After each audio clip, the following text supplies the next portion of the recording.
you had a wonderful holiday season. We are back. It is 2020. We are super excited about this coming year. In today's video, I'm going to be doing a cash envelope stuffing, but I want to kind of go through, there's been a lot of changes here lately, and so I kind of went through and reset a lot of things. So I want to kind of take you through that step by step so that it can help you to kind of get a grip on your finances, maybe this year, this decade. Oh my gosh, I can't believe it's 2020. So basically, you'll need to kind of know an average per month of what you have spent on certain things. So if you have a mortgage payment, that's probably going to be exactly the same every month, unless you have like an escrow shortage or something along that line. If you don't know what that is, you can comment below. I'll tell you all about that. But that's happened to us a couple times, and it's like, oops, now we have to pay another $80 a month versus, what we were paying. So there's always surprises in life. Always.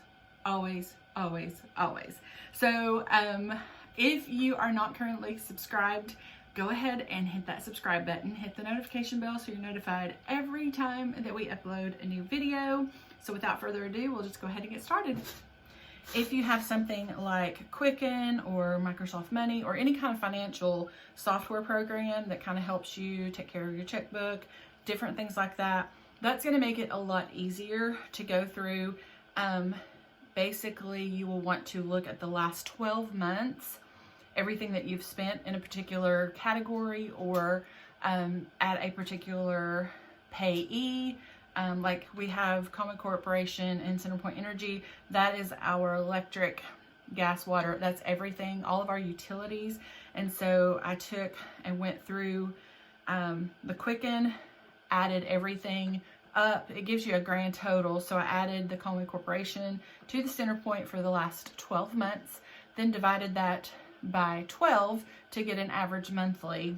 So the projected cost monthly is $500, and I usually do these cash envelope stuffings twice a month. So 2 times per month, that makes it $250. Our wireless phone bill has gone up just a little bit, so now it is at $240. So twice a month, that's $120. Again, we don't have anything except for Hulu, which our wireless phone provider pays for that.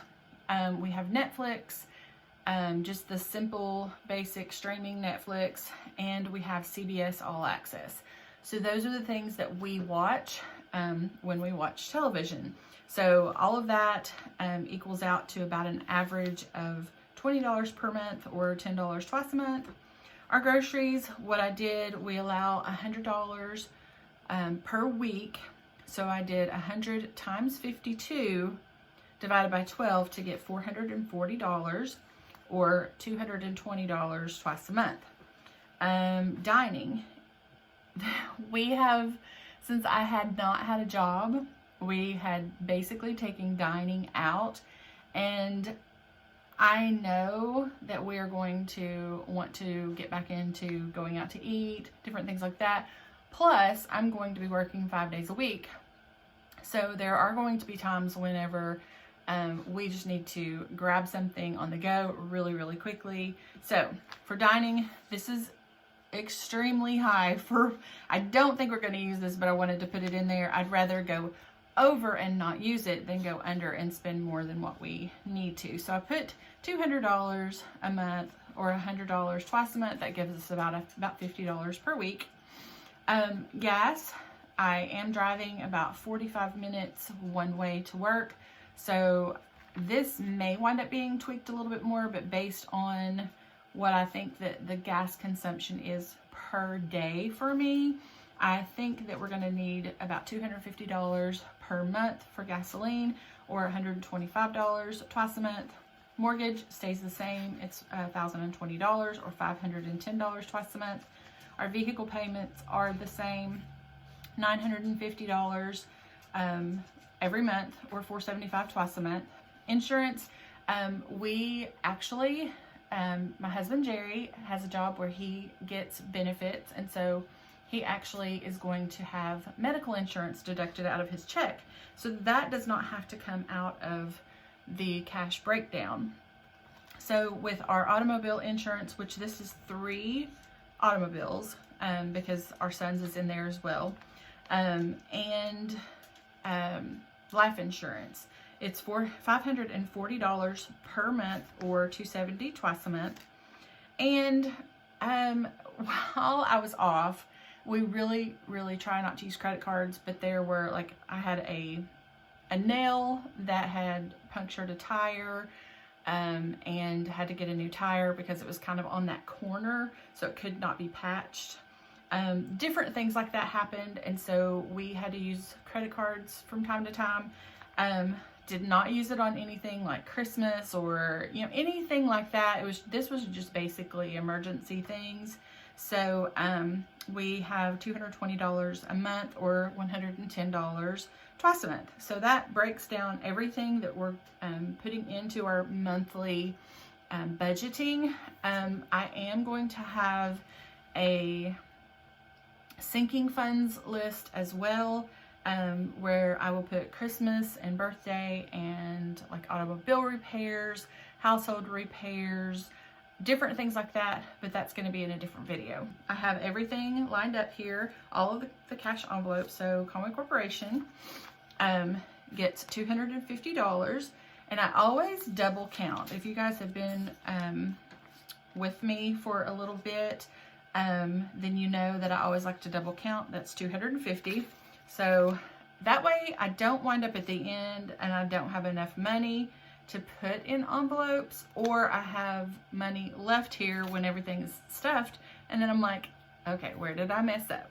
So that's $250. So that goes in.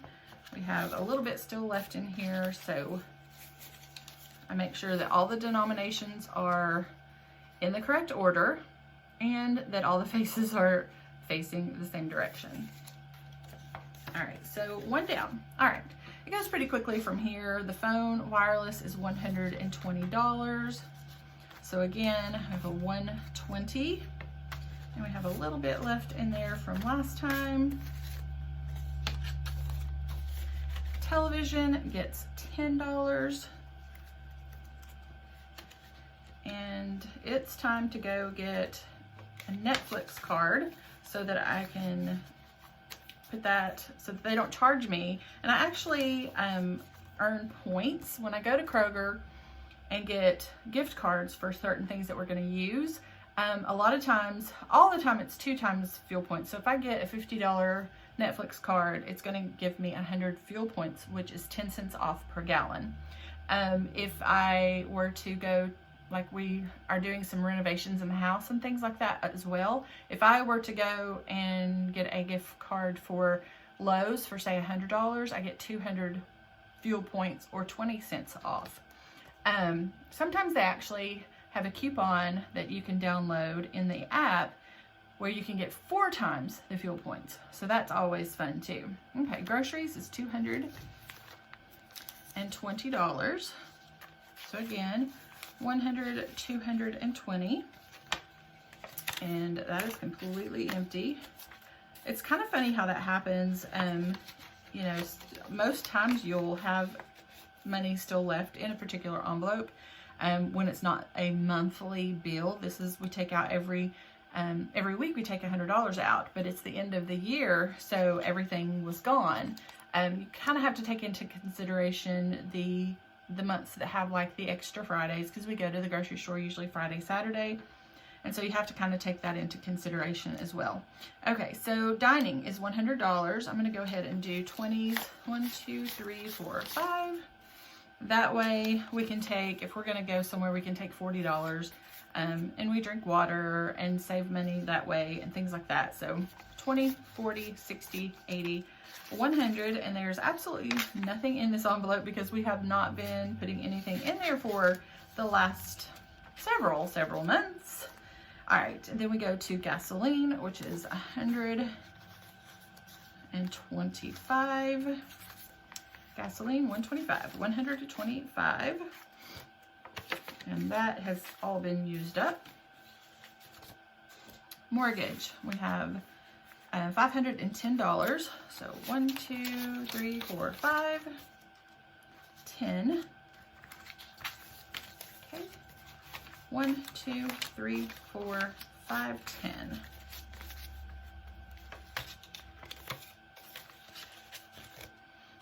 All right, then we go to vehicles, which is $475. 1, 2, 3, 4. 450, 470, 475.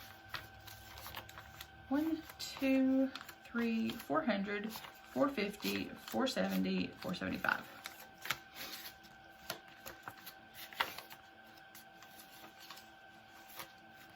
Okay.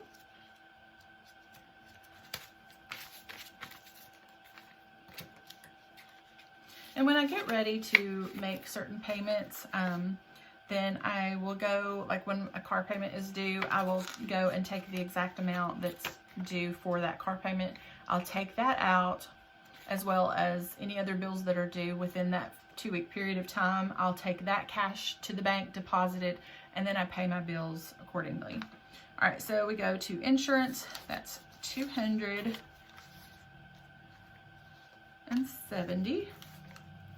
So 1, 2, 250, 270.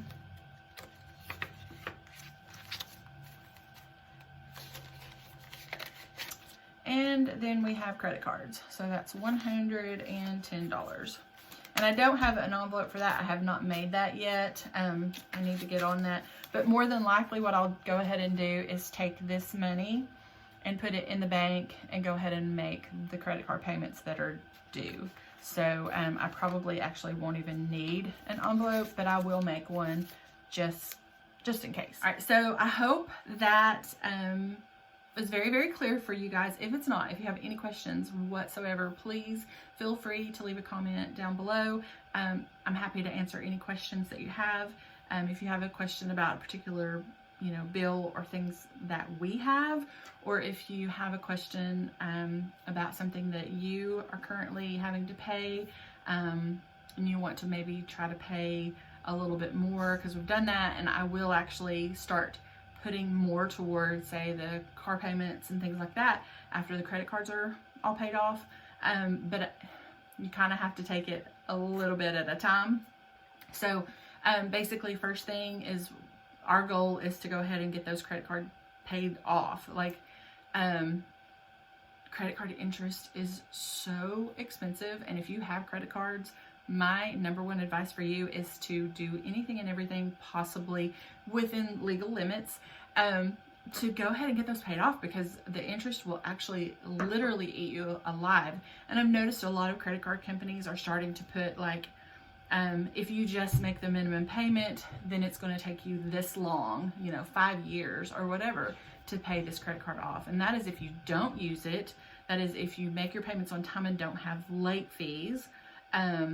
If you don't have like a returned, like if you pay them by check and your check bounces and it comes back, then they charge you for that as well. So if you don't have any kind of overage fees, late payment fees, non-sufficient fund fees, anything like that, and you just make the minimum payments, most of the time it's going to take you a good 3 to 5, maybe even longer years to get those paid off. So our very first thing is any extra funds left after we put everything into the envelopes. And that is once the money's gone out of those envelopes. Like, if we go out to eat and we spend $100 the first week, then the second week we don't get to go out and eat. It's basically creating a budget where if you do not have money left in the envelope, then you don't spend any more in that category. So anything that we have extra is definitely going to go toward paying off credit cards. Then it will probably go back to starting to pay down vehicles again, and then of course the house payment. So that's going to actually be it for this video. I'll have a couple of videos linked right over here. The subscribe button is right there, so don't forget to hit that on your way out. And until our next video, bye.